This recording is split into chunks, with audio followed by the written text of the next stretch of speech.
This is the book Testimonies on Sexual Behavior, Adultery, and Divorce, written by Ellen G. White.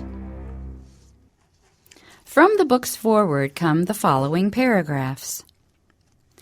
When this compilation was produced, it was not intended for general circulation. It was designed to assist church administrators and other ministers in their efforts to maintain high moral standards in the church, balancing mercy with justice in dealing with members involved in questionable or immoral conduct. However, the book has proved so helpful, and the demand for it so widespread, that it is now being made generally available as part of the Christian Home Library series. Readers will note that many of the letters in this volume were addressed to errant ministerial laborers. Since Ellen White corresponded largely with ministers and other gospel workers, this should come as no surprise. However, in spite of the faults and sins of those to whom she wrote, Ellen White had great confidence in the ministry of the Seventh-day Adventist Church. At the age of 85, she sent 2 messages to be read to the General Conference session in 1913. In the first message, she assured the delegates, "While I still feel the deepest anxiety over the attitude that some are taking toward important measures connected with the development of the cause of God in the earth, yet I have strong faith in the workers throughout the field, and believe that as they meet together and humble themselves before the Lord, and consecrate themselves anew to His service, that they will be enabled to do His will." In her second and final message to the conference, Ellen White declared, "When in the night season I am unable to sleep, I lift my heart in prayer to God, and He strengthens me and gives me the assurance that He is with His ministering servants in the home field and in distant lands.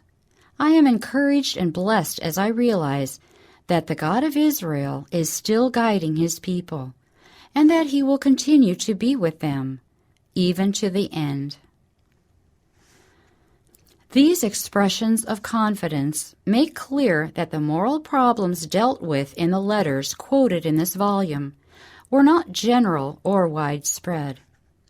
Nevertheless, since contemporary moral problems are similar to those of past decades, we believe that many letters written by Ellen White a century ago, certain warnings and appeals that need to be heard today.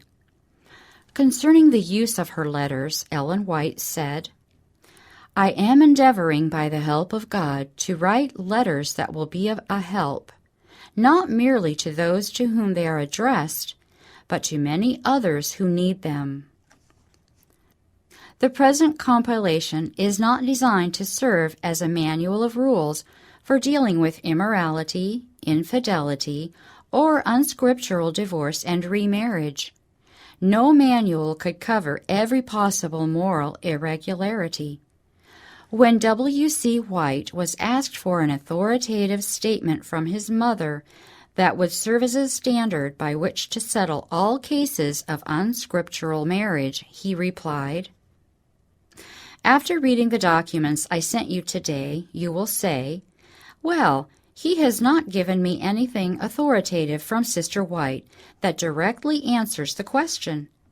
But I think you will see from what I am sending you that it was Sister White's intention that there should not go forth from her pen anything that could be used as a law or a rule dealing with these questions of marriage, divorce, remarriage, and adultery." She felt that the different cases where the devil had led men into serious entanglements were so varied and so serious that should she write anything that could be considered as a rule for settling such cases, it would be misunderstood and misused. We concur fully with Ellen White's view. Moral problems are complex. No 2 situations are exactly alike. Each will require careful study, and although the differences may be minor, Each situation will require its own solution. The Holy Spirit will always be needed as a divine guide and counselor to help those who are grappling with moral problems.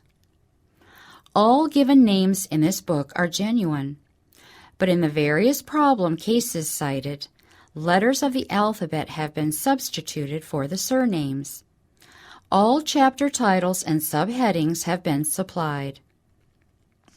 It is our hope and prayer that in the hands of an ever-learning and truly caring church, the materials in this compilation will contribute to the elevation of moral standards in the church, and at the same time provide comfort, encouragement, and hope for those whose complex moral problems seem beyond human solution.